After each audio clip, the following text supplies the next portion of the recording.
सभी लोग हाथ जोड़ लीजिए, मंगलाचरण करेंगे नमोकार मंत्र का।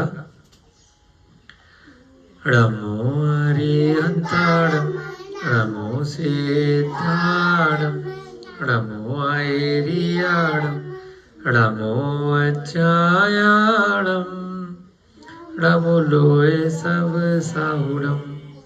जय बोलिए देवादिदेव प्रथम तीर्थंकर आदिनाथ भगवान की, अंतिम तीर्थंकर वर्तमान शासन नायक, जिनका निर्वाण महोत्सव मोक्ष कल्याणक हम कल प्रातःकालीन मेला में दीपावली महोत्सव के नाम से बनाने जा रहे हैं, ऐसे श्री वर्धमान स्वामी महावीर भगवान की अनंतानंत सिद्ध परमेष्टि परमात्माओं की इस युग के प्रथमाचार्य इस पंचम काल में हम सबको आशीर्वाद देने वाले चारित्र चक्रवर्ती आचार्य भगवान श्री शांति सागर जी महान मुनिराज की सभी आगंतुक अतिथि बच्चे एवं सभी वीडियो के माध्यम से स्वाध्याय को सुनने वाले लोगों को सादर जय जिनेन्द्र,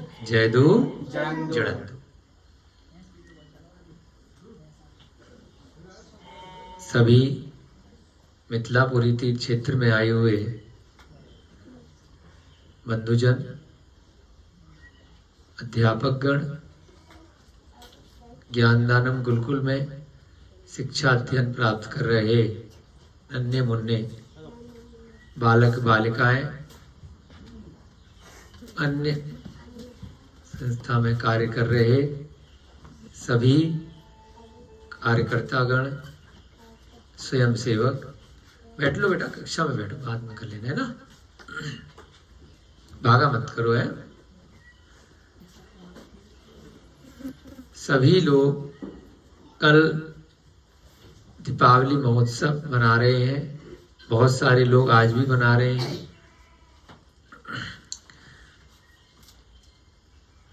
हम लोग अधिकतर भारतवर्षवासी तिथियों में कई बार तर्क वितर्क करते रहते हैं कि आज कौन सी तिथि है, कल कौन सी तिथि है, क्योंकि अंग्रेजी वर्णमाला के अनुसार ये जो अंग्रेजी कैलेंडर हमारा लगभग ईसा मसीह के जाने के बाद से प्रारंभ हुआ है, 2025 वर्ष लगभग हुए हैं, तो तब से थोड़ा सा कंफ्यूजन हो गया है। इससे पहले जो तिथि भारतवर्ष में ही और उसके अलावा भी अन्य अन्य क्षेत्रों में ग्रह नक्षत्र सूर्य चंद्रमा की स्थिति के अनुसार चला करती थी।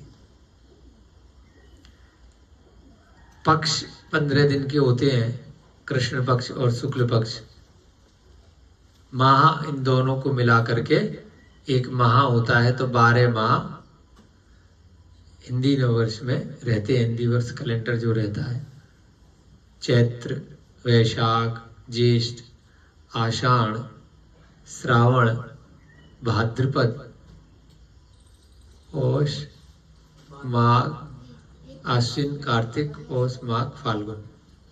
तो अभी कार्तिक का माह चल रहा है और अमावस्या की तिथि को कृष्ण पक्ष में भगवान महावीर को प्रातःकालीन वेला में मोक्ष हुआ था, निर्वाण प्राप्त हुआ था। 2552 वर्ष इस घटना को व्यतीत हो चुके हैं। अमावस्या की जो तिथि है चंद्रमा और सूर्य की स्थिति के अनुसार देखी जाती है, तो अमावस्या की तिथि थोड़ा दिन से प्रारंभ होगी, कल दिन तक शाम तक रहेगी, तो इसलिए अमावस्या में प्रातःकालीन वेला कल प्रातः आएगी यहाँ पर इस स्थान पर। तो पक्ष के अनुसार कृष्ण पक्ष में हमेशा अंतिम जो 15वां दिन होता है वह अमावस्या पड़ती है, और शुक्ल पक्ष में अंतिम दिवस पूर्णिमा रहती है, ये ध्यान रखना है। तो अंग्रेजी तिथि के अनुसार 1, 2, 3, 4 का जो ये कैलेंडर 30 दिन 31 दिन का चलता है, उस वजह से ये थोड़ी सी फेरबदल हो जाते हैं, हमें एडजस्टमेंट करने पड़ते हैं, क्योंकि उस कैलेंडर में एक रूपता बनाने के लिए पूरे विश्व में उन लोगों ने क्या किया, रात के 12 बजे के बाद दिन प्रारंभ कर दिया। और हम लोग भी 2500 साल से मूर्ख बने हुए हैं। 2500 साल से नहीं, जब से अंग्रेजों का शासन गया है, 100-200 वर्ष कहते हैं कि रात के 12 बजे से 1 मिनट हुआ और दिन चालू, हमने भी मान लिया। क्या मूर्खता है। दिन कब चालू होगा? जब प्रातः काल होगी, जब सूर्योदय होगा, जब चिड़िया चहचहाएंगी, जब आप लोग उठ करके स्नान आदि के बाद भगवान का अभिषेक करने के लिए मंदिर जाओगे, दिन तो तब से ही निकलेगा, है ना। कभी 5, कभी 6, कभी 7 इसके बीच में। परंतु वो 5, 6, 7 क्यों हो रहा है? क्योंकि इनके हिसाब से हमें एडजस्ट करना पड़ रहा है, जबकि तब से एक गिनती चालू करनी चाहिए थी। लेकिन दिमाग में क्या है, हमने 5 बजे या 6 बजे या 7 बजे दिन चालू कर रहे हैं। गिनती तो एक से ही चालू होगी ना। तो पहले सूर्योदय के साथ ही मुहूर्त, काल, घड़ी, घंटा प्रारंभ होते थे। कोई भी ये इस टाइप की घड़ियां नहीं होती थी, होती भी थी तो सूर्योदय के हिसाब से ही सूर्योदय और सूर्यास्त तक का समय होता था, और बाकी समय सर्दियों में लंबी रात्रि और गर्मियों में छोटी रात्रि, लंबा दिन। तो उस प्रकार से एडजस्टमेंट करते थे। तो अभी ये जो तिथियों का हेरफेर चल रहा है कि 3 दिन से, हम तो ज़्यादा सोशल मीडिया देखते नहीं है, कुछ कन्फ्यूजन या संस्था में और आसपास सुनने को मिल रहा है, कुछ लोग आज दीपावली बना रहे हैं और कुछ कल बना रहे हैं। तो तिथि का हेरफेर क्यों आ रहा है? जो लोग रात्रि को दीपावली बनाते हैं, पटाखे छुड़ाते हैं, या रात्रि को जो अपनी क्रियाकलाप करते हैं, तो वह रात्रि आज है, क्योंकि अमावस्या आज से चालू होके कल शाम तक रहेगी। और जो लोग प्रातःकालीन में बनाते हैं, कल प्रातःकालीन बनाएंगे। तो इस हिसाब से चीजें बदल रही है, तो उसमें परेशान नहीं होना है। जैन धर्म का जो सिद्धांत है, उस सिद्धांत के हिसाब से देखेंगे तो पहले भी कई बार हमारा फेवरेट डायलॉग है, जब जागे तब सवेरा है, अपनी दीपावली कब बनाओगे। जगत के हिसाब से भगवान राम आए, बहुत वर्षों से दिवाली मना ली, आपने तो 60 साल, इन्होंने 70 साल, हमारे भी 40-42 साल कि राम आए थे और चले गए। भगवान महावीर को मोक्ष कल्याणक हुआ, वो भी चले गए। पता नहीं कितने आए कितने चले गए, सबकी दीपावली बन गई। अपनी दीपावली कब बनेगी? तात्पर्य समझ रहे होंगे जो यहाँ पे स्वाध्याय अटेंड कर रहे हैं बहुत दिनों से। हाँ, अपना निर्वाण कब होगा? पर के लिए लड़ाई झगड़े। अभी एक प्रोग्राम में गए थे 3 दिन पहले, प्रसन्न सागर महाराज जी का दर्शन करने, तो वहां भी झगड़ा चल रहा था खाने की टेबल पे 2-3 महिलाओं में कि दीपावली 20 को मनेगी कि 21 मनेगी। हर साल होता है, होली कब मनेगी, दिवाली कब मनेगी, 2-3 दिन का ये हेरफेर रहता है। तो झगड़ते रहते हैं, मतलब तर्क वितर्क, झगड़ने से मतलब हाथापाई नहीं हो रही, एक विचार विमर्श चलता रहता है कि तुम कब मनाओगे, हम बनाएंगे। भगवान महावीर तो जाएंगे, अरे जाएंगे नहीं, वो तो चले गए 2500 साल पहले। 2 महिलाएं बहस कर रही थी, एक कोलकाता की थी और एक दिल्ली की थी। हम सुन रहे थे आनंद से कि चलो, तो महिला कह रही कि भगवान महावीर तो 21 को मोक्ष जाएंगे।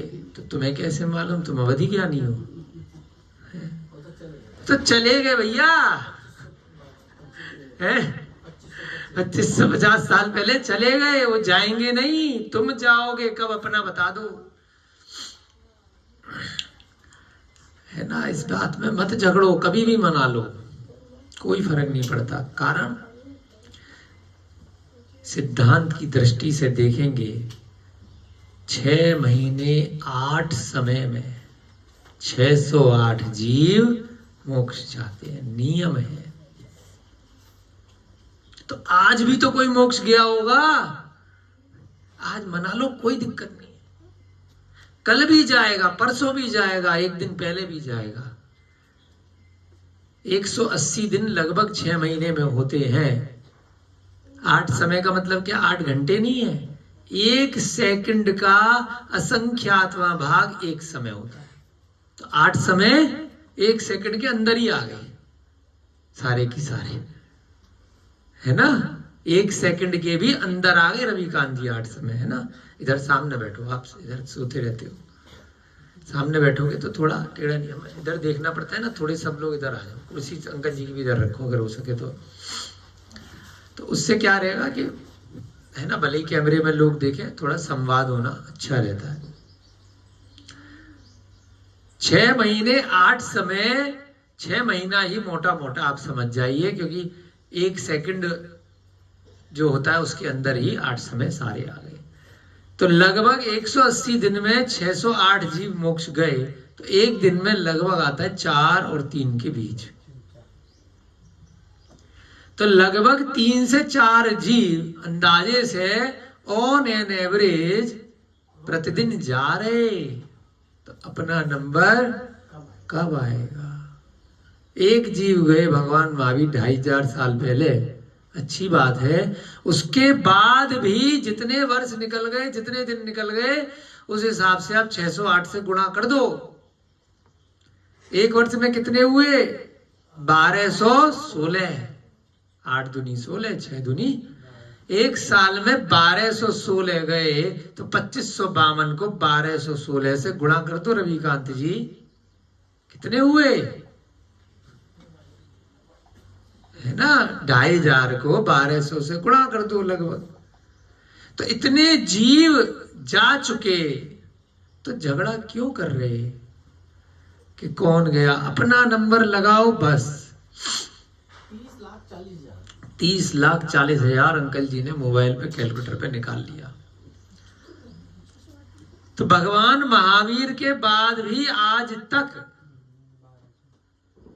30,40,000 मनुष्य पुरुष पर्याय से भगवान बन चुके हैं, है ना। ये 2552 से करोगे तो 30,62,000 उन्होंने मोटा मोटा निकाला था, 2,500।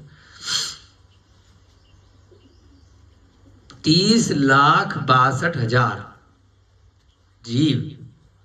नई चीज बता रहे हैं, आपने कभी शास्त्र सभा में नहीं सुनी होगी, बहुत अटेंड किए होंगे आपने, और गलत नहीं बता रहे हैं, सिद्धांत से बता रहे हैं, चेक कर लेना, ठीक है।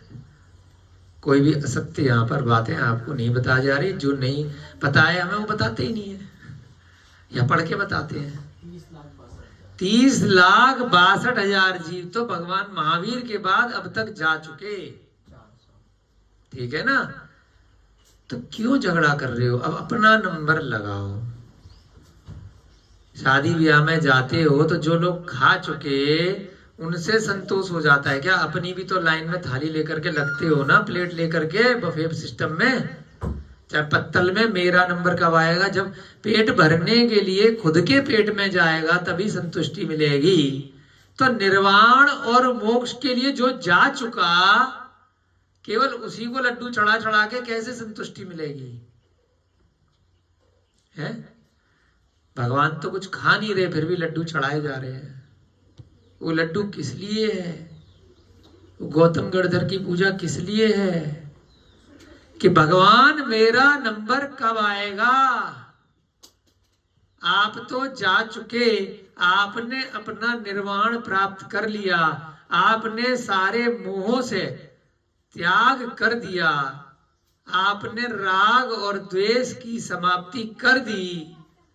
अब आपको करने के लिए कोई कार्य नहीं बचा, परंतु मेरे पास तो लाइन लगी पड़ी है। मैं कब इस परिग्रह से छूटूंगा, कब इस मोह से छूटूंगा, कब इस संसार से छूटूंगा, कब वैराग्य को ग्रहण करूंगा। ऐसी भावना के लिए यह सम्यक कौमुदी चल रहा है। बहुत अच्छा प्रसंग आ रहा है कि भगवान महावीर के निर्वाण महोत्सव पे यहाँ पर चंदन श्री की कथा अरहत दास सेठ सुन रहे हैं। तो हर जगह इतना सुंदर प्रसंग है। 10 लक्षण में भी जो 10 दिन कथाएं चली सम्यक कौमुदी की, तो जो दिन जिस दिन था लगभग अपने आप से वही कथा का सार यहाँ पर निकल रहा था।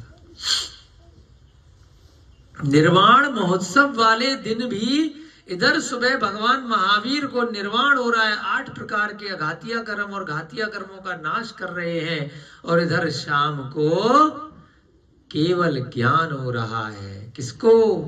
गौतम गणधर। अंकल जी के लिए तालियां बजाओ, कम से कम कुछ तो जानकारी। तो 4 घातिया कर्मों का नाश कर रहे हैं गौतम गणधर।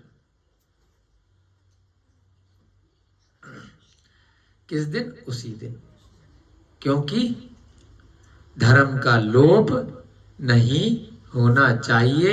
इनको बोलते हैं अनुबद्ध केवली। क्या बोलते हैं? अनुबद्ध केवली। सब लोग बोलो बेटा। संकल्प जी मोबाइल साइड में रखो, हाँ सामने देखो, कुछ अच्छी चीजें सिखाएंगे। शास्त्री का ज्ञान तो प्राप्त कर लिया, कुछ और ज्ञान भी नया नया मिलेगा, है ना। क्योंकि हमारा कोई टारगेट तो है नहीं कि आपको 1 साल में पूरा कराना कोर्स। द्रव्य संग्रह, 6 डाला, तत्वार सूत्र है, ये सब पढ़ेगा ना शास्त्री में आप लोगों ने। भक्तांबर, पूजा पाठ, अभिषेक। हमारा कोई टारगेट नहीं है। हमारा तो एकमात्र टारगेट है स्वयं का कल्याण कैसे हो, और आप सबके दिलों में, आप सबके मन में निर्वाण की सम्यक दर्शन की भावना जगे। 100 ग्रंथ पढ़ लो, चाहे 1 पढ़ लो, चाहे 1 गाथा ही पढ़ लो, एकमात्र 12 भावना ही ढंग से पढ़ लो, हो सकता है उसी में केवल ज्ञान हो जाए। आड़म ताड़म कछुड़ा जाड़म से हो गया था, ऐसे यहाँ पर इसको हो गया। जो सूली पे चढ़ा 5 मिनट में पूछ गया स्वर्ग, है ना। तो हमारा तो देखो एक ही टारगेट है। कोई 100 ग्रंथ पढ़ाने का, या आप जैसे स्कूल में कोर्स कराते हो 50 किताबें 1 साल में पूरी करानी है, हमारा कोई टारगेट नहीं है। 6 महीने में चल जाए सम्यक कौमुदी, 6 साल में चल जाए, या 6 दिन में चल जाए, कोई फर्क नहीं पड़ता, लेकिन चिंतवन होना चाहिए। जो शास्त्र में सिद्धांत लिखे हैं, जो गणधर ने अनुबद्ध करे, वह सिद्धांत आपकी अंतरात्मा में जाने चाहिए। बाहर से आए और बाहर ही चले गए, अंदर गए नहीं।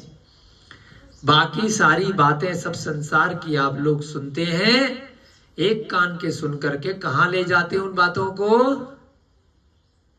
पड़ोसी ने क्या कहा, बीवी ने क्या कहा, पति ने क्या कहा, माँ बाप ने क्या कहा, बच्चों ने क्या कहा, मित्र ने क्या कहा, संसार के जितने भी आपके नाते रिश्तेदारी हैं उन सब ने क्या कहा।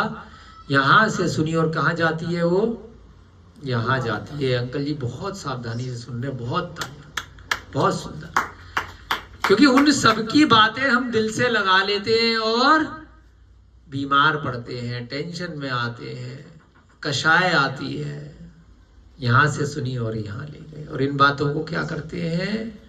यहां से सुनी और यही पाइपलाइन लगा रखी है, डायरेक्ट एक जगह से सुनी और पाइप से बाहर, यहां लेकर के नहीं जा रहे। तो इसलिए कह रहे हैं ये इन सब बातों को यहां की बजाय पूरी आत्मा में ले जाओ।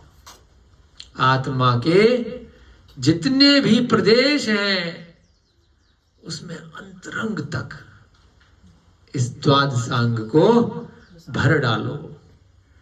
तो यह कार्मण शरीर के भी अंदर जो आत्मा है, 5 शरीर बताए थे ना, तो अंतरंग का सबसे नजदीक शरीर है आत्मा के, वो कौन सा है?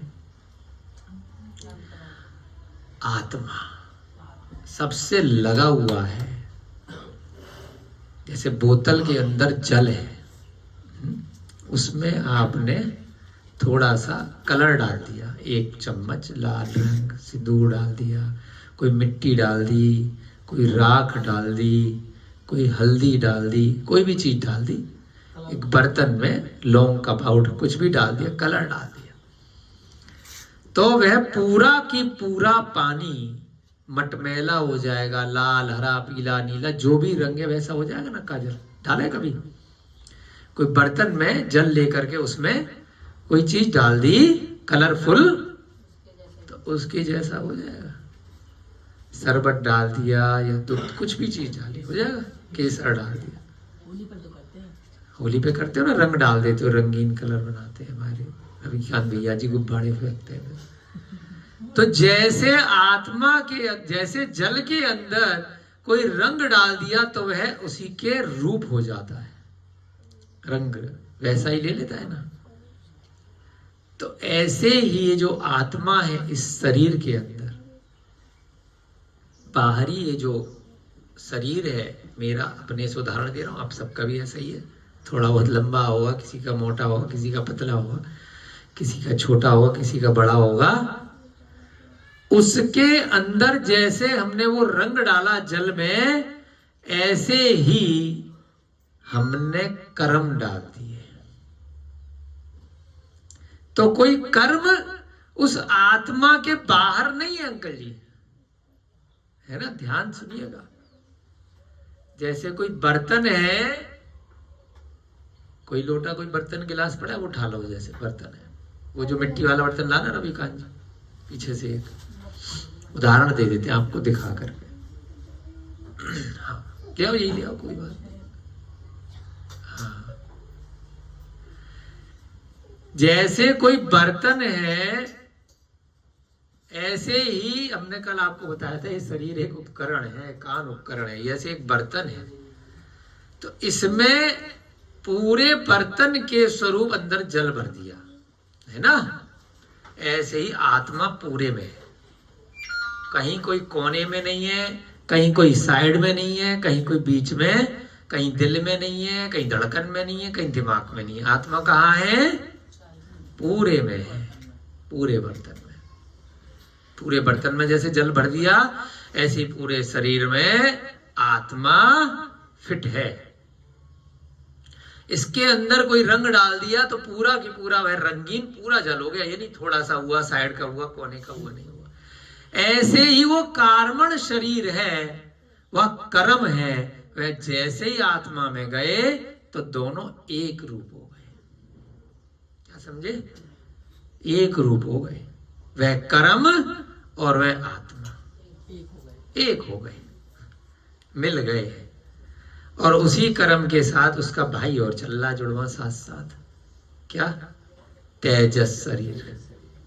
ये दोनों उसमें घुस गए, तेजस शरीर और कार्मण शरीर। ये दोनों साथ साथ चलते हैं जब तक मोक्ष नहीं हो जाएगा, तब तक दोनों। क्योंकि भाई शरीर मिलेगा बाद में तो खाना भी पचाओगे, बाहरी शरीर में है ना, कुछ आगे का औदारिक शरीर भी बनेगा, बाहरी शरीर का कुछ रूप बनेगा, तो वो सब कौन देगा? तेजस शरीर देगा, आत्मा से जुड़ा रहता है। ये सब मिल करके चलते हैं। तो अब लाल रंग मिला दिया और अब रविकांत जी ने कहा कि इसको अलग करो। छन्ना लगाया, छान के अलग हो जाएगा क्या?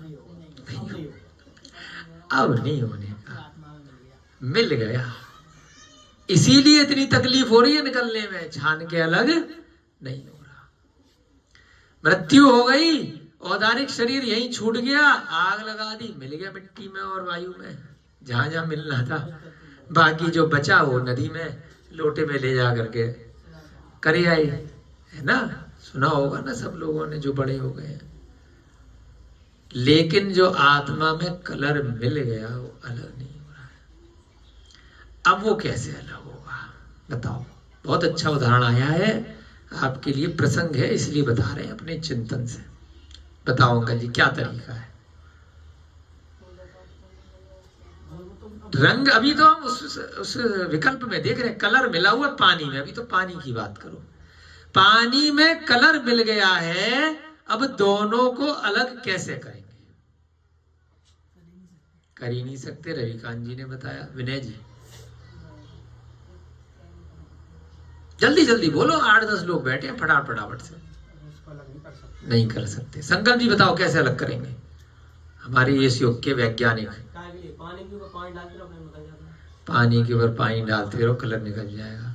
सविता जी कैसे निकालेंगे? नहीं निकलेगा भैया जी। बताओ काजल जी कैसे निकालेंगे? केमिकल होता है उससे पानी को उसको डाल के अलग अलग केमिकल डालेंगे। तुम बताओ कैसे निकलेंगे?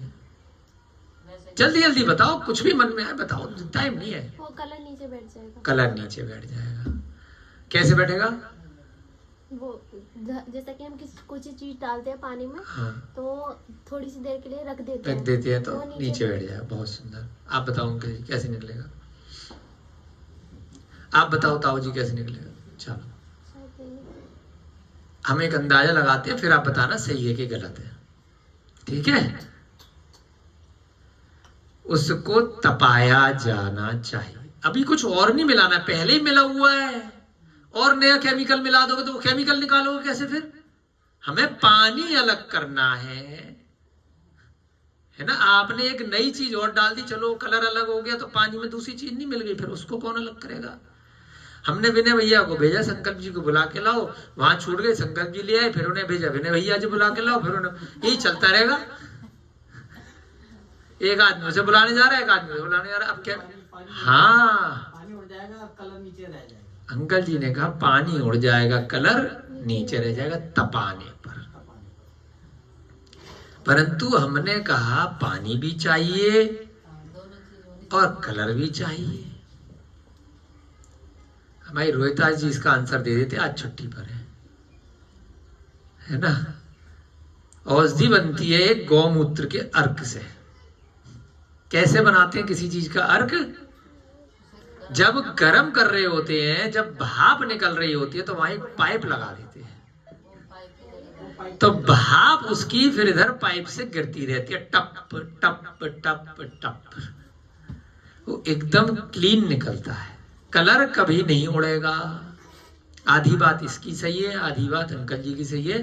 तीसरा हमने निष्कर्ष निकाला कि भाप बन के उड़ा, और उड़ने के बाद विलीन नहीं करना है उसको, हमें वापस अगर इकट्ठा करना है एकदम क्लीन, तो वहां पर हमने एक चिमनी टाइप लगा दी, एक चीज लगा दी, तो उसमें शुद्ध जल गिरेगा, पानी निकलता पानी अलग हो जाएगा, जो भी मिट्टी कलर था वो अलग हो जाएगा। लेकिन इस क्रिया में तपाना पड़ा, तपना पड़ा, गरम होना पड़ा। तो इसीलिए यहीं से व्यवहारिक दृष्टि से ही इन ग्रंथों में नाम आए हैं, ग्रंथों से ही व्यवहार में नाम आए हैं। इसीलिए बोला कि तप करने से कर्मों की निर्जरा होगी, कर्म निकलेंगे बाहर, बिना तपाए नहीं निकलेंगे।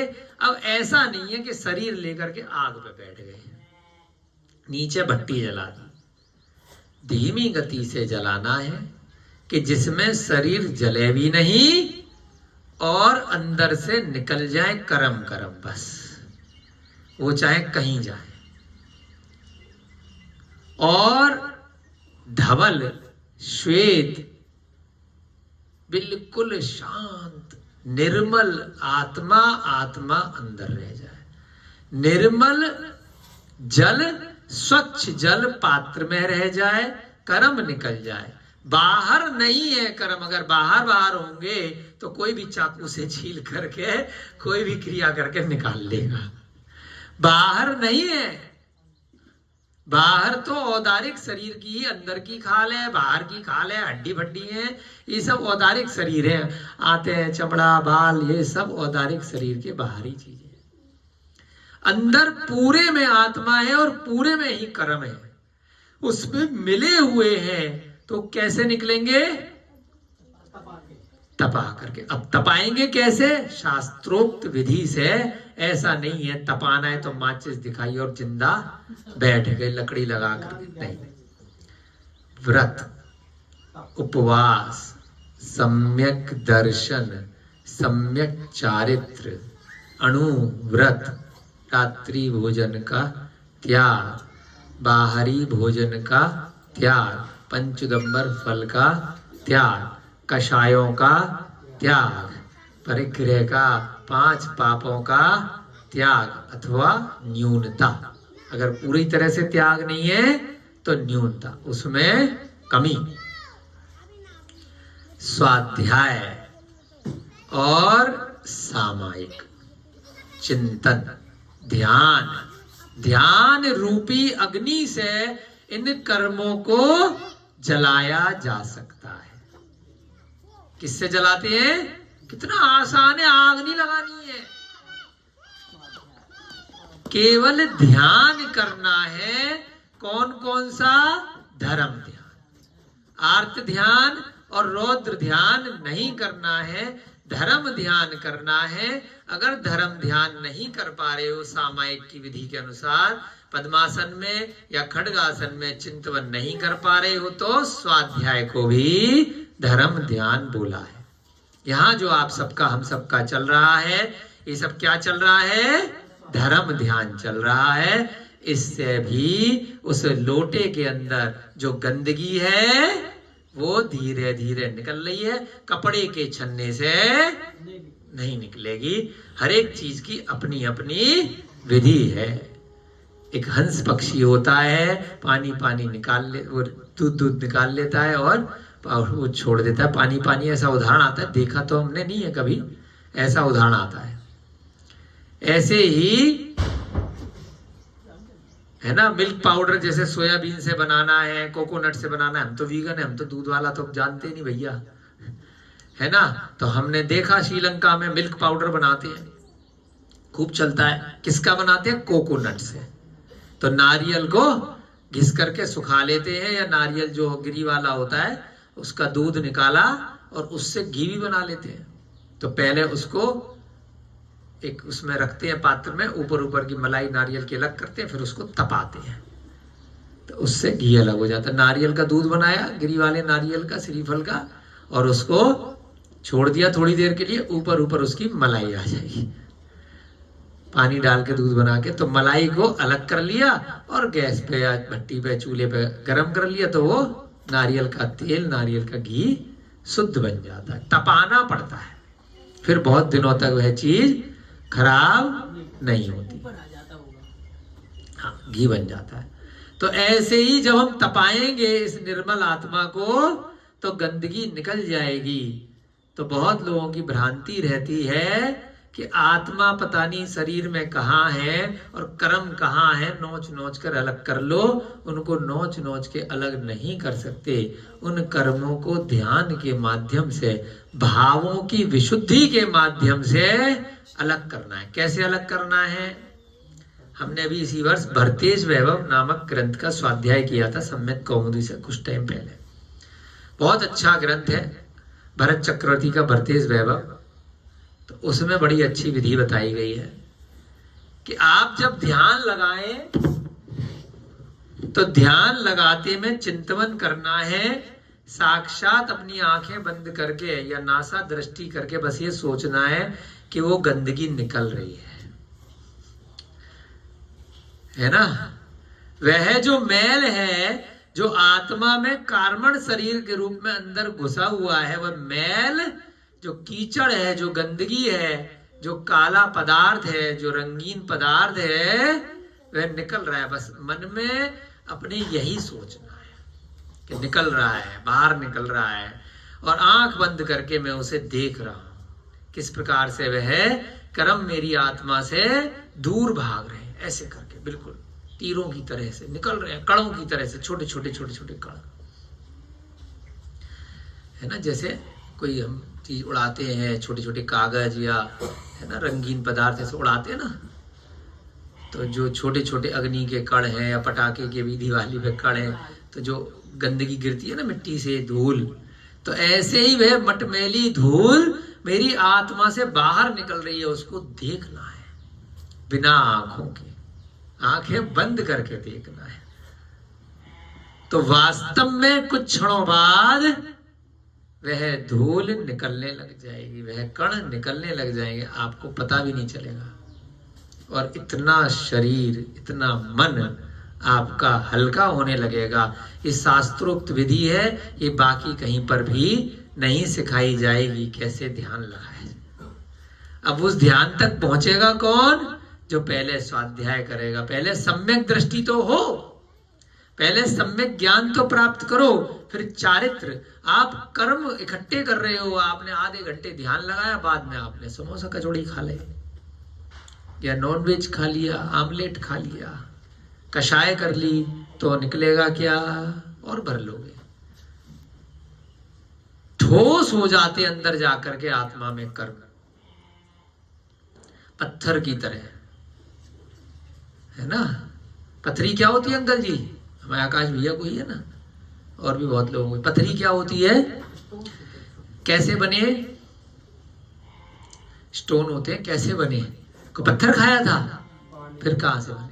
ये जो चीज खाते हैं उसके अंदर कुछ कण मिले होते हैं, उन कणों को जो गंदगी आप खाते हो, जो मल के माध्यम से नहीं निकल रही, जो प्लास्टिक का कचरा आपने खाया, प्लास्टिक के खाने में, पॉलिथीन में, कप में, जो यूरिया का खाना आपने खाया, वो सब कण। जो दुग्ध पदार्थ आपने खाए, जो देसी घी आपने दबा के पिया, जो बर्गर, पिज्जा, रिफाइंड का खाना आपने बना हुआ खाया, जो सालों पड़े हुए सड़े हुए ब्रेड, बिस्किट, नमकीन, पैकेट, मांस, एल्कोहल, शराब, मधु, ये सब जो अभक्ष पदार्थ आपने खाए,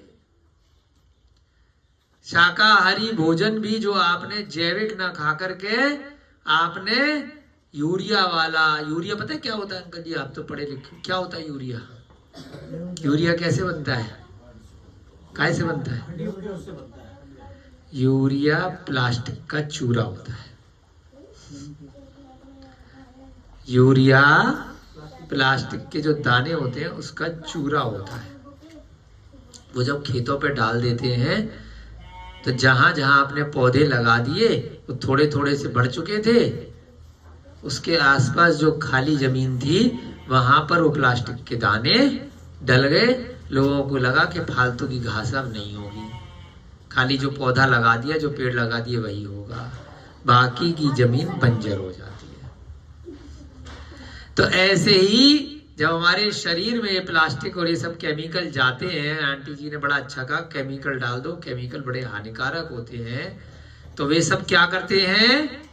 हमारे शरीर को भी बेकार कर देते हैं और पत्थरी पत्थर बना देते हैं। कहीं गॉल ब्लैडर में और कभी किडनी में और कहीं कहीं और जगह अगर चले जाते हैं तो ट्यूमर बना देते हैं। उस ट्यूमर की गड्डियां हो जाती हैं, गांठें हो जाती हैं, कैंसर हो गया, कैंसर हो गया। कैंसर कोई बीमारी नहीं है, कैंसर कुछ भी नहीं है, सिर्फ एक धंधा है ना। हम यहाँ माइक से बोलेंगे, बहुत लोगों का धंधा चला जाएगा, हमारे पीछे लोग पड़ जाएंगे, लेकिन वास्तविकता में एक व्यापार है, डर का व्यापार है। कैंसर कुछ है ही नहीं। 21 दिन के अंदर कैंसर आपका समाप्त हो जाएगा। आप 21 दिन, एक दिन में 3 नारियल पानी पीजिए, 1 किलो टमाटर, 1 किलो खीरा खाइए, है ना। 21 दिन, 3 हफ्ते का अधिकतम बोल रहे। कितने का आप तो खाना खाते हो, उतने रुपए का ही तो नारियल पानी, दाल रोटी सब्जी मत खाइए। लाखों करोड़ों रुपए का 4थे स्टेज 5वें स्टेज मरने भी वाला होगा, ठीक हो सकता है अगर उसका आयु क्रम बचा होगा तो। अरे जितना भी खा पाओ पेट भर के खाओ, फल खाओ, ऑर्गेनिक फ्रूट खाओ, जूस पियो अनार का इसलिए जूस ना बता रहे लोग क्या बड़ा महंगा भैया जी, कमीशन है क्या? भैया नारियल पानी पियो, 100, 150, 300 रुपए में 2-3 नारियल आ जाएंगे।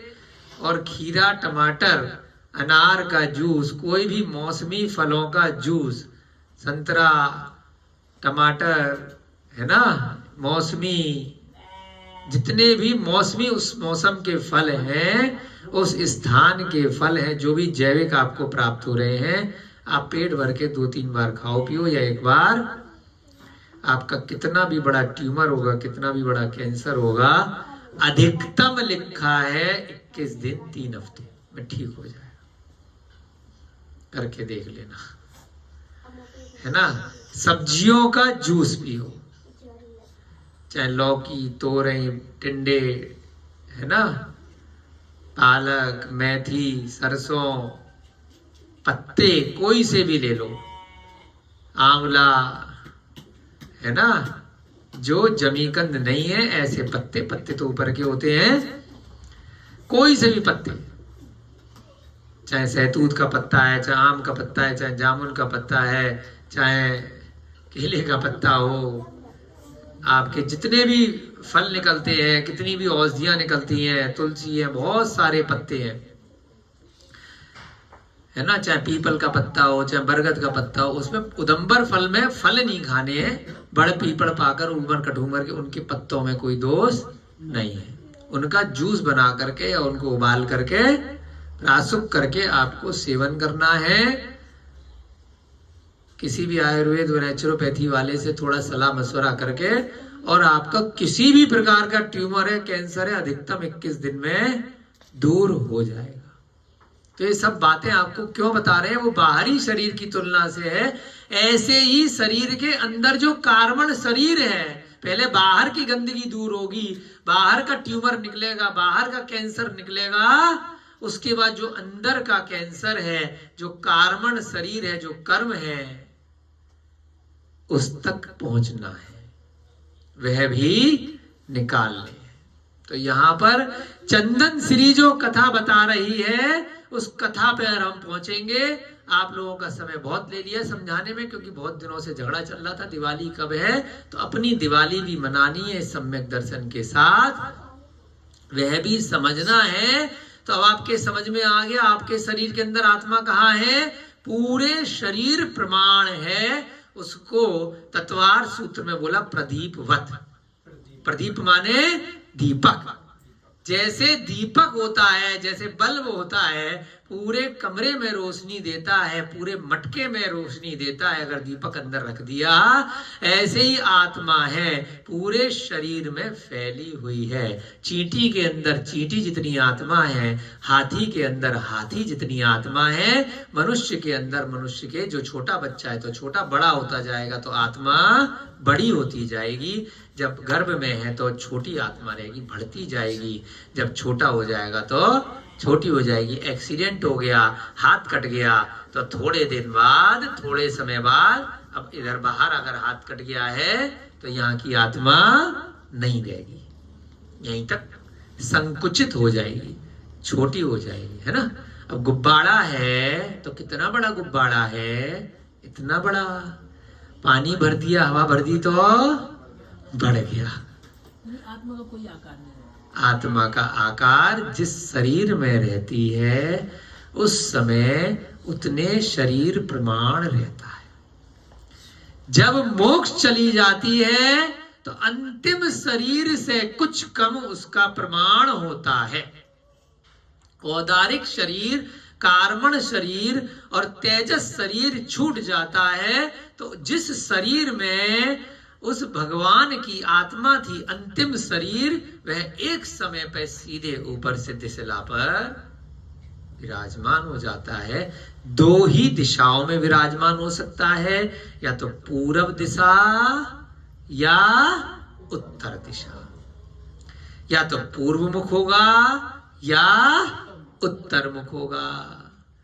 अंतिम शरीर जो उनका मिला है, उससे कुछ कम आत्मा रहेगी। कुछ कम क्यों रहेगी? बाहरी जो बाल है, बाहर की जो स्किन है, जो नाखून है, इसमें आत्मा नहीं होती है, वो यहीं छूट जाता है। तो इसलिए कुछ कम, बाकी पूरे में आत्मा है, वह आत्मा एज इट इज फटाफट से एक समय में सिद्धिसला पहुंच जाती है। जैसा अंत समय ध्यान लगाया था, या तो खड्गासन में लगाया है या पद्मासन में, इसके अलावा कोई तीसरी तरह से ध्यान, मोक्ष शुक्ल ध्यान नहीं लग सकता। तो उसी प्रमाण वह आत्मा सिद्धिशिला में जाकर के विराजमान हो जाती है। और इस मटके के अंदर कोई छोटा मटका रखेंगे तो आ जाएगा, इस मटके के ऊपर बड़ा मटका रखेंगे तो आ जाएगा, उसके अंदर ये आ जाएगा। हाँ, उसके अंदर ये आ जाएगा। उस छोटे मटके के अंदर उससे छोटा मटका रखेंगे तो आ जाएगा, एक के अंदर एक आ जाएगा। तो ऐसे ही जब मटका हो ही ना, सिर्फ आत्मा ही आत्मा रहे, तो एक के ऊपर एक, एक के ऊपर एक बहुत सारी आत्माएं आ जाएंगी क्या? जब मटका है ही नहीं, जब शरीर है ही नहीं, सिर्फ आत्मा ही आत्मा है, तो एक आत्मा के ऊपर दूसरी आत्मा, या एक आत्मा के अंदर तीसरी आत्मा आ जाएगी क्या? कौन कौन है नहीं वाले? 1 2 3। आत्मा तो एक ही जाएगी। नहीं आएगी, नहीं आएगी। आप बताओ, आ जाएगी, आप बताओ। आ जाएगी। काजल बताओ बेटा। हैं हैं बताओ। अरे हाँ या ना, कुछ तो बताओ। हाँ अंकल जी आप बताओ। हैं चलो, जिन्होंने बताया आ जाएगी वो सही है। आ जाएगी। जब बेटा आत्मा कोई जगह ही नहीं ले रही, आपके नीचे चींटी है, आप बैठे हुए छोटी सी है ना, तो जब वो शरीर ही नहीं है, एक आत्मा नहीं अनंत आत्माएं एक ही स्थान पे रहती है। अनंत, एक के अंदर एक, एक के अंदर एक, सब सिद्ध रह रहे हैं। अनंता अनंत सिद्ध परमेष्ठी भगवान है इतनी सी जगह पे। इधर भी है, अब यहां पर भी बहुत सारे हैं, इधर भी बहुत सारे हैं, इधर भी बहुत सारे हैं, इधर भी बहुत सारे। एक बड़ा है, एक छोटा है, एक और छोटा है, एक लंबा है, एक खड़ा हुआ है, एक बैठा हुआ है ना।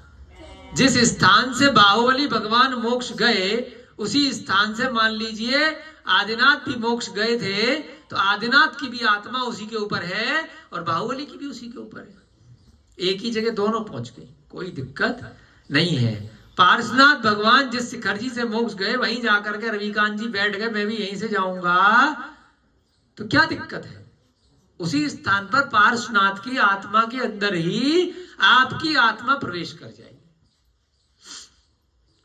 उसी स्थान पर कोई दूसरे मुनि महाराज बैठ गए, तो उनकी आत्मा भी उसी स्थान में रहेगी। ये प्रसंग क्यों आया है? क्योंकि 30,62,000 मुनि उसके बाद भी गए हैं। आप ही ने तो बताया ना अभी। तो कहां से गए हैं, कहां बैठे हैं? उसी 45 लाख योजन का जो सिद्ध शिला का क्षेत्र है, वहां अनंत आत्माएं पहले भी मोक्ष जा चुकी हैं, अनादि काल से आगे भी मोक्ष जाएंगी, वर्तमान में भी मोक्ष जा रही हैं। तो मेरा नंबर कब आएगा? जहां मैं बैठा हूं यहां से भी अनंत आत्माएं मोक्ष जा चुकी हैं, जहां विनय भैया बैठे हैं वहां से भी जा चुकी हैं, जहां सतीश अंकल बैठे हैं वहां से भी जा चुकी हैं, आपके घर से भी जा चुकी हैं, आपके किचन से भी जा चुकी हैं, आपके पड़ोस से भी जा चुकी हैं, आपके बाथरूम से भी जा चुकी हैं और जा रही है। समझ रहे हो? सिद्धांत है। कोई भी 45 लाख योजन में 2.5 दीप का जो मनुष्य लोक है, इतना सा भी सुई मात्र भी जगह नहीं बची जहां से मोक्ष नहीं हुआ, जहां से सिद्ध नहीं हुए। प्रत्येक क्षेत्र सिद्ध क्षेत्र है सिद्धांत की दृष्टि से। प्रत्येक क्षेत्र निर्वाण क्षेत्र है। जहां हम रह रहे हैं, जिस सड़क पे हम चल रहे हैं, जिस पहाड़ पे हम जा रहे हैं, जिस नदी से हम निकल रहे हैं, हर क्षेत्र से अनंत जीव मोक्ष जा चुके हैं, जा रहे हैं और जाएंगे। यही सिद्धांत है और यही सत्य है। ऐसे ही यह सत्य बातें चंदन स्त्री ने बताई हैं। क्या बताया था? हस्तिनापुर में कुरजांगल देश है, राजा भूभोग रहते हैं, रानी भोगवती है, गुणपाल सेठ है और सोमदत्त ब्राह्मण है। सोमदत्त वहां पर एक गरीब ब्राह्मण है।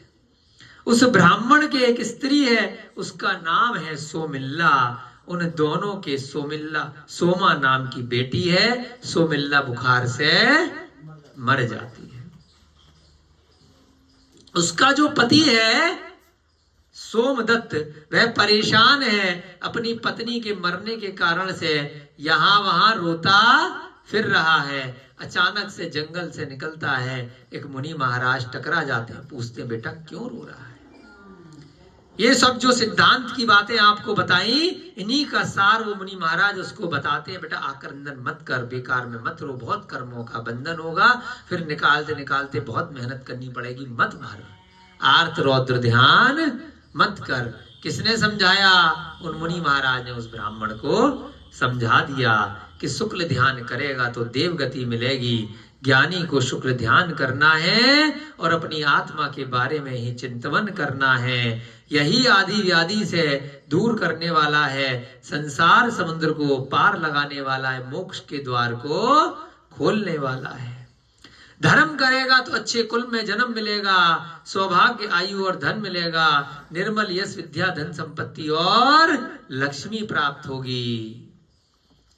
धर्म से स्वर्ग और मोक्ष मिलेगा। जब उसने इस प्रकार का प्रवचन सुना तो वह क्या बन गया? ब्राह्मण, श्रावक बन गया और उपशम भाव को प्राप्त हुआ। जो काजल ने बोला था कि मिट्टी नीचे बैठ जाएगी, वह कलर नीचे बैठ जाएगा, उसको क्या बोलते हैं? उपशम, यानी कि बैठ जाना, शांत परिणाम हो जाना, उपशम भाव। अब श्रावक बनने के बाद में उसके कर्मों का आना कम हो जाता है, पिछले कर्म धीरे धीरे निकलने लग जाते हैं, नए कर्म आना कम हो जाते हैं, क्योंकि बाहर का खाना नहीं खाएगा, संलेखना व्रत का नियम ले लिया, 12 व्रत का नियम ले लिया, शिक्षा व्रत, गुण व्रत और तीसरे है परिमाण व्रत। तो इस प्रकार से 12 अणुव्रत ले लेते हैं। जब व्रत ले लिए तो कुछ ना कुछ अतिथि संविभाग करेगा, आहार दान देगा, परिग्रह का प्रमाण करेगा। आज जैसे चतुर्दशी तो हमने आज उपवास कर लिया, तो इस प्रकार से कुछ ना कुछ अष्टमी 14 उपवास करेगा तो कुछ कर्मों का बंधन आश्रम कम होगा, तो उसको बोलते उपशम हो जाता है, कम होने लगते हैं।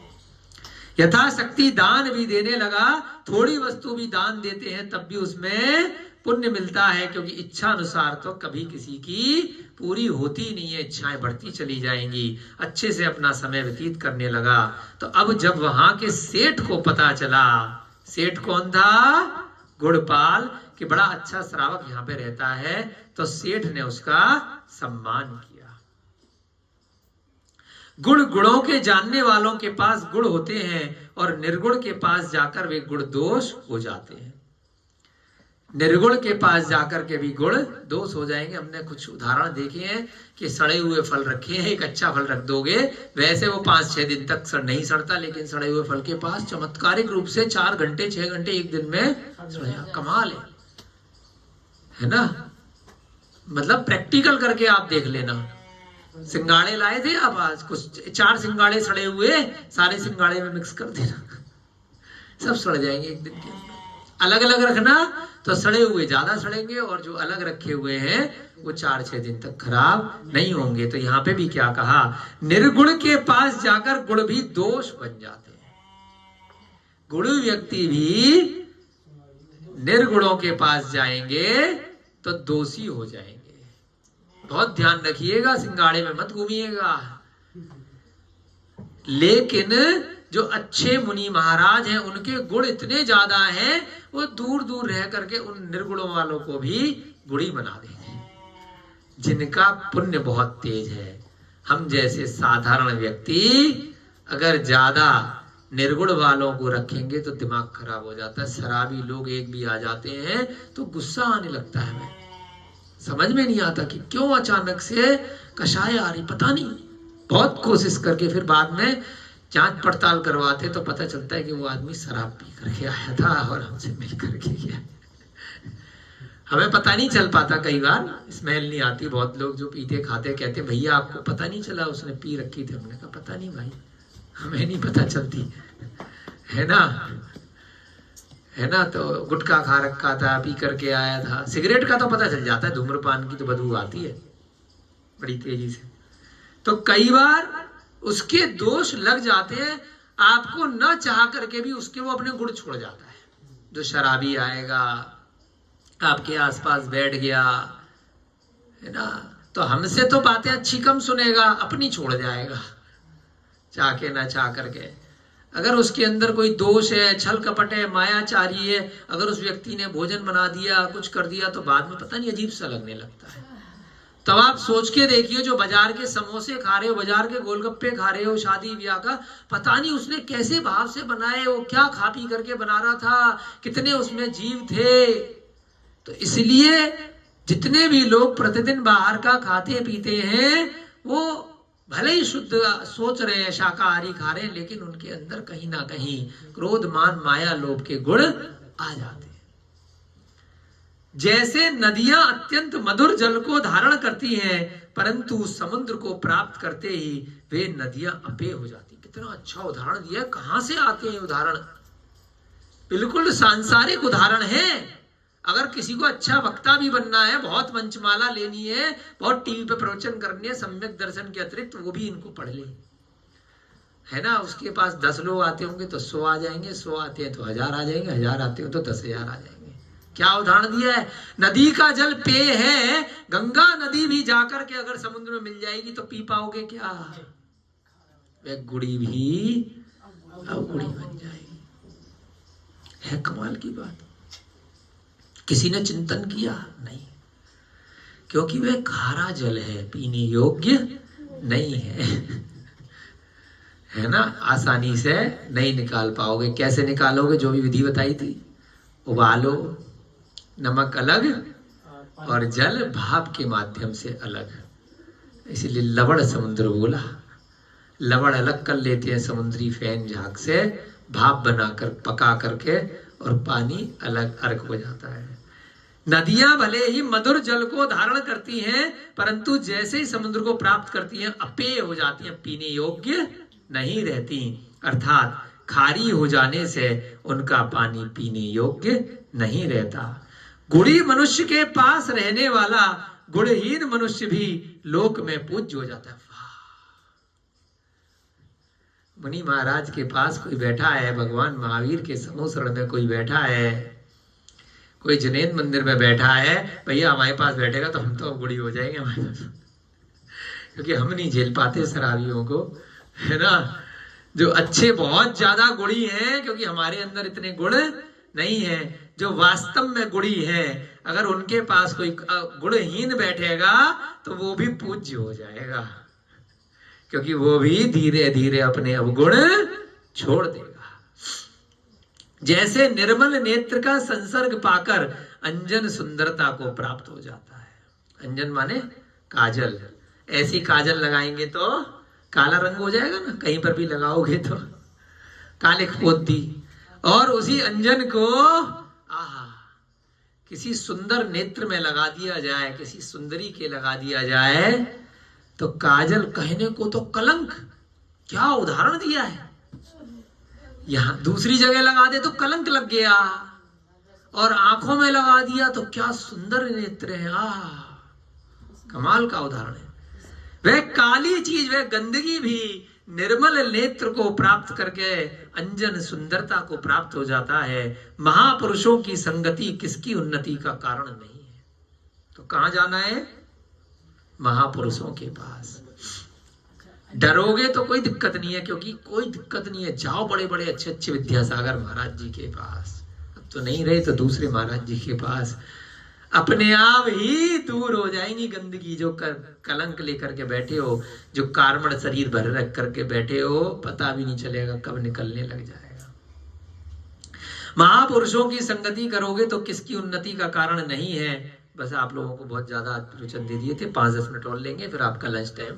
थोड़ा जो लोग यहाँ बैठे हैं अपना लंच टाइम लेट तक कर लेना, छूट है, कोई दिक्कत नहीं है ना। नहीं तो टाइम पे करना, ये भी है ना, अच्छी बातें हैं।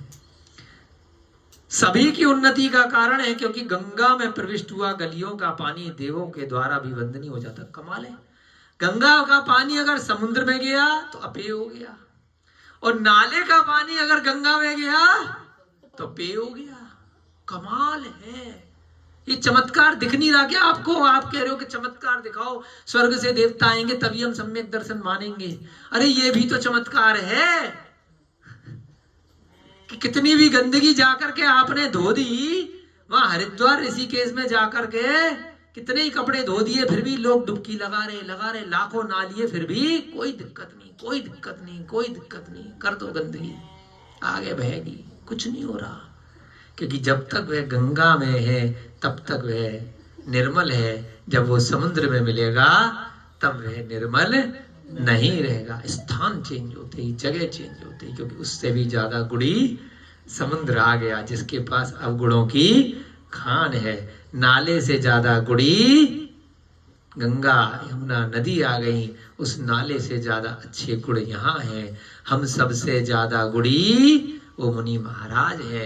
हमारी गंदगी उन चारित्र का पालन करने वालों की संगति में दूर हो जाएगी। अगर उन मुनि महाराज के पास नहीं पहुंच रहे तो अपने को आत्मसमर्पण कर दो इन ग्रंथों के प्रति, इन जनवाणी के प्रति, इन सरस्वती माता के प्रति। जैसे लक्ष्मी की पूजा करोगे ना शाम को, आज एक नई पूजा करना, उस लक्ष्मी को बस ये मान करके पूजा करना कि ये मोक्ष लक्ष्मी है। मोक्ष लक्ष्मी का वह स्वरूप मान करके पूजा करना, मोक्ष सरस्वती की वह पूजा करना, तो वह जिनवाणी है, वह लक्ष्मी है, वह मुक्ति पथ गामिनी है, वह मुक्ति पथ गामिनी है, वह मुक्ति श्री है, श्री देवी है, वह मुक्ति की तरफ ले जाने वाली है। मूर्ति वही रखना, गणेश भी वही रखना, उन गणेश को गौतम गणधर मान लेना, जिनवाणी को बोलने वाले है ना। भगवान राम भी वही हैं, भगवान राम को मोक्ष जा चुके सिद्ध परमेष्ठी मान लेना। भगवान महावीर भी वही हैं, गौतम गणधर भी वही हैं, उन सबको सिद्ध परमात्मा मान करके पूजा कर लेना, तो संसार से तर जाओगे, संसार समुद्र से पार निकल जाओगे, नहीं तो यहीं चक्कर में घूमते रहोगे। गंगा में प्रविष्ट हुआ गलियों का पानी भी, नाले का पानी भी, कहने का तात्पर्य देवों द्वारा वंदनीय हो जाता है। एक समय रोग से पीड़ित सोमदत्त ने अपना मरण निकट जानकर गुड़पाल सेठ को बुलाकर कहा। अब वो गुड़पाल और उसकी सेटिंग बन गई थी दोनों की। ये श्रावक है, मैं सेठ हूं, अच्छा बात है, मित्रता हो गई। कहा तो गरीब ब्राह्मण था। सोमदत्त को लगा कि अब मैं भी अब बूढ़ा हो गया, अब ऊपर जाने वाला हूं, मरने वाला हूं, तो सेठ जी को बुलाया, गुड़पाल सेठ को। हे सेठ जी, आपकी सहायता की वजह से इतने समय से मुझे कुछ भी दुख का अनुभव नहीं हुआ। आपने मेरे ऊपर कितनी कृपा करी, श्रावक धर्म की अच्छी तरह आराधना करी, परंतु मुझे परलोक को जाते हुए इस समय एक चिंता है। वह यह कि मेरी बेटी है सोमा, श्रावक ब्राह्मण को छोड़कर अन्य को नहीं दी जाए। किसको दे? श्रावक भी हो, यानी कि सम्यक दृष्टि भी हो और ब्राह्मण भी हो, जिन्हें भगवान को मानने वाला ब्राह्मण हो, उससे उसकी शादी मेरे जाने के बाद करवा देना। ऐसा कहकर अपनी पुत्री को गुड़पाल के हाथ में देकर वह स्वयं संयम पूर्वक मर गया और मरकर स्वर्ग गया। सम्यक दृष्टि था, अणुव्रती था, श्रावक था, तो यहाँ वहां नहीं भटका भावनात्रिक में, स्वर्ग गया, वैमानिक गया। विद्या, तप, धन, शूरता, कुलीनता, आरोग्य, राज्य, स्वर्ग और मोक्ष सब कुछ धर्म से प्राप्त होता है। कल भी बताया था क्या क्या मिलता है धर्म से। नॉलेज मिलेगी, विद्या मिलेगा। बस 5 मिनट और थोड़ा लेट कराएंगे। विद्या, तप, धन, शूरता, शूरवीरता, बल, कुलीनता, अच्छे कुल में जन्म, आरोग्य यानी कि अब कोई रोग नहीं लगेगा, राज्य, बहुत बड़ा राज्य मिलेगा आपको, राजा महाराजा बनोगे, और अंत में जाके स्वर्ग और मोक्ष। किससे मिलेगी संकल्प भैया? धर्म। और धर्म क्या है? जो ये बता रहे यही धर्म है, इसके अलावा कोई फालतू बात है वो धर्म नहीं है। तंत्र मंत्र पढ़ के किसी को ये कर देना, अपने सुख दुख की चेष्टाएं करना, वो सब धर्म नहीं है। गुड़पाल सोमा का अपनी पुत्री के समान पालन करने लगा। गुड़पाल ने क्या किया? जैसे मेरी बेटी ऐसे ये ब्राह्मण की बेटी। तदनंतर उसी नगर में रुद्रदत्त नाम का एक धूर्त ब्राह्मण रहता था। एक और ब्राह्मण आ गया, रुद्रदत्त। दत्त। कौन? रुद्र दत्त। धूर्त था। धूर्त माने दुष्ट, चालाक। जैसा कि धूर्त का लक्षण कहा गया, देखते हैं धूर्त का लक्षण क्या है।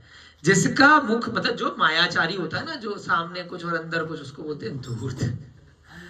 हाँ, अंदर कुछ बाहर कुछ।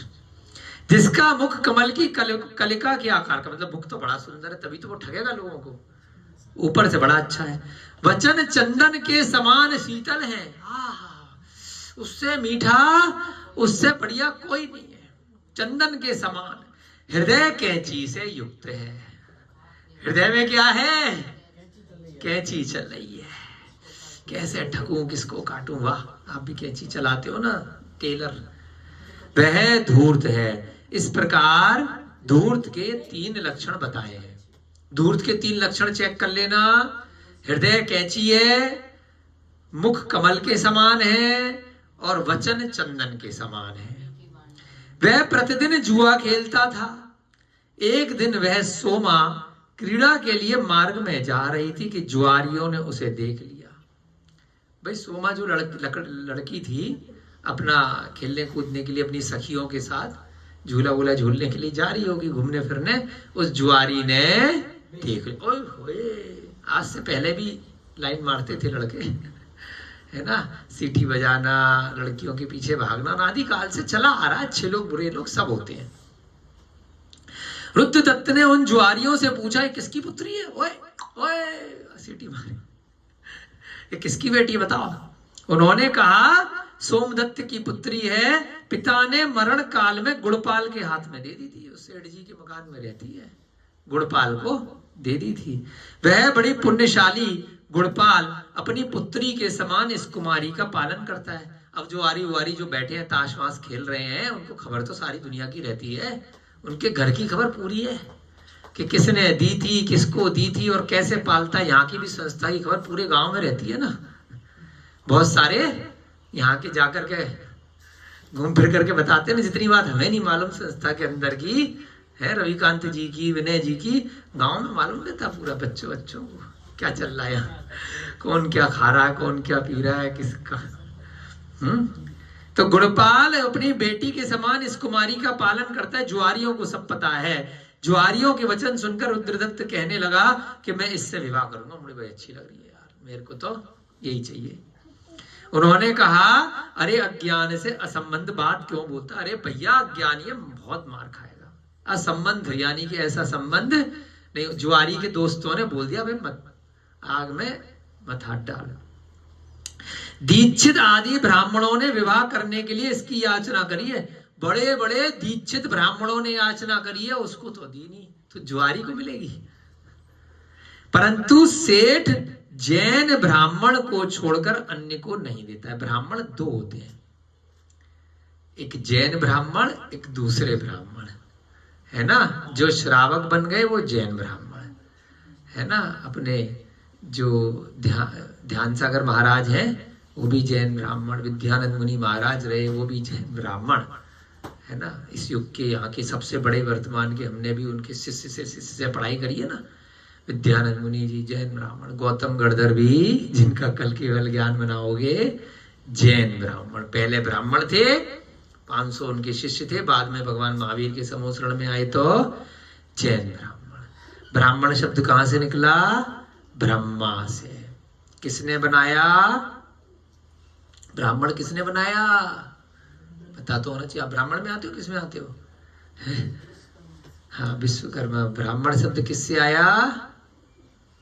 भरत चक्रवर्ती से। भरत चक्रवर्ती ने ब्राह्मण बनाया, है ना, ब्राह्मण। और बाद में फिर आदिनाथ भगवान ने कहा, तू बना तो आया, लेकिन पंचम काल में यही झगड़ेंगे, क्या ये बनाया, लेकिन जो नियति है तू बनाया है, मेरे तो ज्ञान में पहले ही आ गया था, तू बना के आएगा।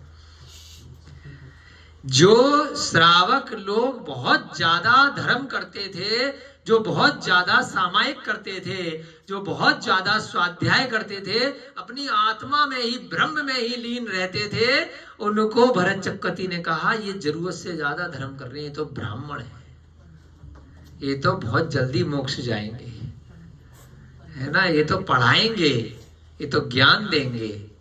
परंतु बाद में उन लोगों ने कहा हम तो जैन है ही नहीं, अपना अलग मत बना करके बैठ गए काल के प्रभाव से। तो सारे की सारे ब्राह्मण जैन थे, सारे क्षत्रिय जैन थे, सारे वैश्य जैन थे, और शूद्र भी जैन मत को ही मानने वाले, लेकिन थोड़े बहुत दूसरे कार्यकलाप करने वाले लोग थे। तो ब्राह्मण और विश्वकर्मा जो है, विश्वकर्मा एक रत्न होता है चक्रवर्ती का, जो चक्र घूमता है। तो विश्वकर्मा जाति के जो लोग होते हैं वे सब भी जैन ही थे, सारे की सारे विश्वकर्मा है ना, जो कार्य करते हैं, जो शिल्पी होते हैं, चक्रवर्ती के रत्नों में से रहते हैं ये सब, है ना। 9 रिद्धियां, 9 उनके जो रहते हैं, और 14 रत्न विश्वकर्मा। जब चक्रवर्ती की आप भर्ती वैभव पढ़ेंगे तो विश्वकर्मा साथ साथ चलते हैं। तो ये सब वहीं से निकले हुए हैं। बाद में यादवों ने मान लिया हम तो कृष्ण जी वाले, तो बहुत सारे भेद पर्याय हो गए हैं, उसमें नहीं पढ़ेंगे, जल्दी से आपका समय हो रहा है, 2 मिनट में खत्म करते हैं। उसने क्या कहा चोर के दोस्तों ने, कि जैन ब्राह्मण को ही वो पुत्री देगा जो सम्यक दृष्टि होगा, ब्राह्मणों में भी जो ब्राह्मण होगा, जो जैन ब्राह्मण होगा। तो इसलिए लड़ाई झगड़ा नहीं करना है, सब अपने में से निकले हैं। तदनंतर अब उसने कहा तू तो जुआरियों का शिरमौर है, तू तो हम सबका नेता है। शिरमौर माने हमारा लीडर है ना। तू तो जुआरियों का शिरमौर, सर्वभ्रष्ट जुआरी है, सबसे बड़ा जुआरी है। अतः तेरे द्वारा वह सोमा कैसे प्राप्त की जा सकती है। तदनंतर उनके वचन सुनकर रुद्रदत्त ने कहा, अबे यार, मैं तो बड़े अभिमान से कहा, अहो मेरी बुद्धि की कुशलता को देखो, यदि मैं ऐसे न विवाहूं तो पशुओं की बीच मेरी गिनती करना, मुझे जानवर समझ लेना। अब उसने चैलेंज ले लिया, फिल्मों में भी तो ऐसी लेते हैं। इस प्रकार की प्रतिज्ञा कर अब वह अन्य देश को चला गया। अब देखते हैं वह जुआरी या तो जैन ब्राह्मण बन के आता है, ब्राह्मण तो था ही, या तो जैन बन के आता है, या ठग विद्या से सोमा को विवाह करके ले जाता है। यहाँ पर कौन कथा सुना रहा है? चंदन श्री अरत दास को सुना रही है। बहुत सारे दिवाली के अवसर पर आपको इधर उधर के प्रसंग रखे, ये सब भी स्वाध्याय का ही भाग है, कोई दिक्कत नहीं है। आप लोग ऐसे मत समझना कि कथा के अतिरिक्त यहाँ वहां की बातें करते हैं। सभी को सादर जय जिनेन्द्र, जय दो जड़न दो।